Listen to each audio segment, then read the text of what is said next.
there, Karen Stever here with Frank Gryner at thepublicrecord.com. We have been hosting Stever's Public Playground Project. This is a community effort to help us build a song from the ground up. We've had musicians and artists from all around the world contributing their parts, and we're at the end of Phase 5, which is our Anything Goes week. And so all your submissions should be in by Sunday at midnight, and we're going to begin mixing this big bad boy on Monday, starting that. Looking forward to that, Frank, getting all the extra odds and sods in there and start mixing. I think we should start off with a pigeon today. Did you see the pigeon baby video that came in? The shout out goes to a special pigeon out there named Applesauce.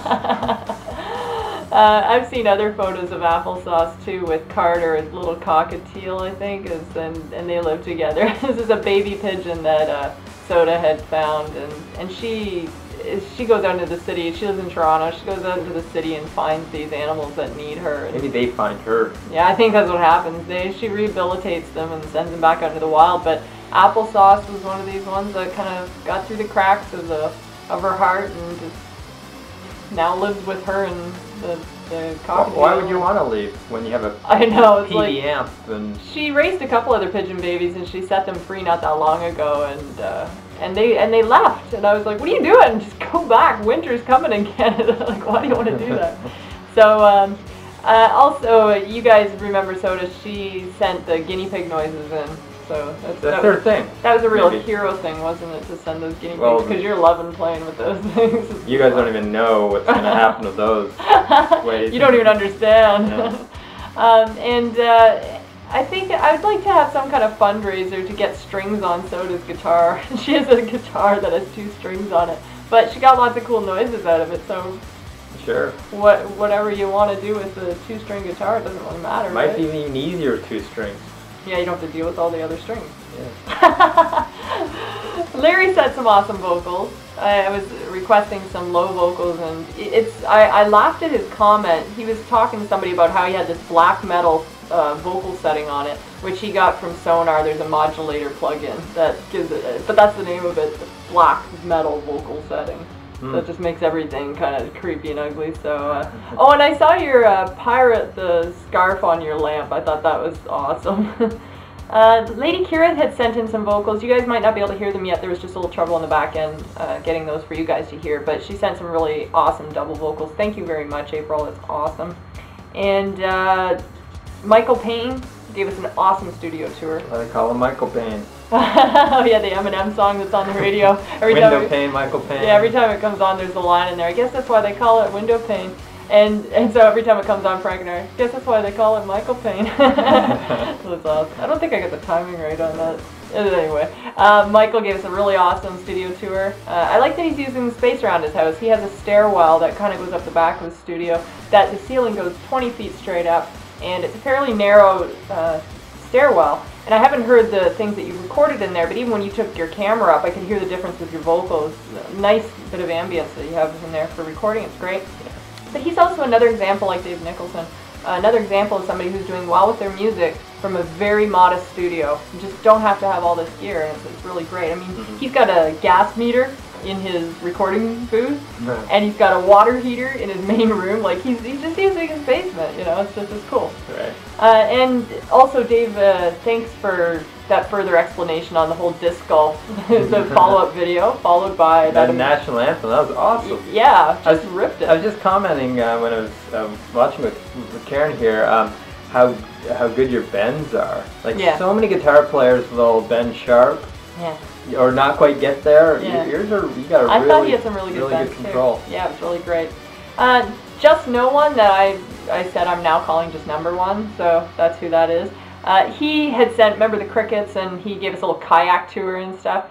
And he went on a little Bigfoot hunt in his last video. Yeah, what was going on? Well, Soda commented and said it looks like Blair Witch, right? It was kind of that feeling. So he took us on. I like this because this is how we get to know each other as members on here, is when you bring us into your world a little bit like that. And he took us on this kind of hunt. It was really cool. He went through spider webs, and then he said, I'm kind of concerned about maybe being confronted by a bear. But then, like, right after was a sheep noise. And so, and I remember Deb said that she was laughing at that my bear comment followed up by the sheep noise. It's just like, wouldn't the bear have eaten the sheep if there was a bear out there? Yeah, you'd probably be where the bear would go to first. But don't be surprised if that sheep noise finds its way onto the song. Yeah, don't think Frank isn't thinking about grabbing that off there. Along with those awesome, your footsteps were really crunchy. They had a nice little natural crunch to them, so that was very cool. Let's talk about some of the audio submissions that have come in. Kaz ripped a mean guitar solo, just amazing. Kaz, you're so talented. I'd like to see you do an instrumental record that's just all guitar stuff, because it's just so amazing. And Tavis, who you guys know as Space Invaders on here, sent this really cool nerve noise I think you should check out. It's really awesome. D versus E sent in some timpanis and some orchestral percussion. And that's how I kind of imagined that intro too. So I think we're on the same page as something a little more triumphant, you know, right out of the gate. So No One Special, I'm just calling you Number One Special. You guys are all think you're no one. It's just no like, way. Come on, you're everybody. You pole vaulted yourself from no one to number one. Yeah, isn't that funny? It's like, you're not first, you're last. It's the other way around. Next movie quote. Was that Talladega Nights, Will Ferrell. We don't even mean to get them in there. I think it's just how we speak.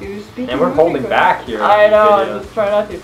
Max Watts sent in this really creepy kind of piano. Remind me of the Birthday Massacre. It was this kind of creepy piano stuff that he sent in. But I was laughing at his explanation underneath. It said, "Hi, I'm Max. I'm a TPR-aholic, and this is my Max Watts music box mix." And so there's some kind of music box thing going on. I'd like a further explanation, or even a studio tour, Max, of your haunted space and just some of the cool things that you got going on there, because you really got a thing going all your own. It's awesome. Joseph Bruno, he gave a really cool intro lead guitar. I thought that was an interesting choice where you put that, and it was really very cool. You got a really great tone, and again, I'm requesting a video of your studio setup as well. Would be killer. Amdukius, he apparently said that it was his 666th submission. Oh, wow. And so to commemorate his submission, he sent in the scariest submission I've ever heard in my whole life. Vincent Price would be proud of you, Amdukius. It's very cool. Music Rocks, you did an awesome twin lead guitar solo. It was really just excellent. And Stickman, you ripped a really rad solo as well. Your tone is unlike anybody else on here. You have really got a thing of your own, very Stevie Ray Vaughan, but it's all you. It's very cool. Marked 1, I love your ugly solo. So good. So we just had tons of really cool stuff coming in. This is the final week of recording, everybody. Just in case you think I'll do this next week. No, this is over Sunday night. So all the recording stuff for this particular song, I don't know that Frank and I will be going anywhere, but for this song, well, yeah, we got to decide what we're doing next week as far as getting our art and video stuff together as well. So start sending in your ideas, even if you just want to write ideas in the video section about how you imagine this coming together visually. I will really want to hear all that stuff. We were talking about, should everybody jump on their bed on a video, or should they go down to the local playground and do that sort of thing. So I'd really like to hear your thoughts on how we can get, and you guys, for those of you who've been following this whole time, will know that there's a ton of people who are already on this track, right from the lyrical ideas right straight through to all these noises. So I want to somehow include all these people. Yeah. So it's going to be interesting to see how the visual portion comes together. Alright, so get your submissions in Sunday at midnight, then we start mixing it. Alright, talk to you soon. Rock on.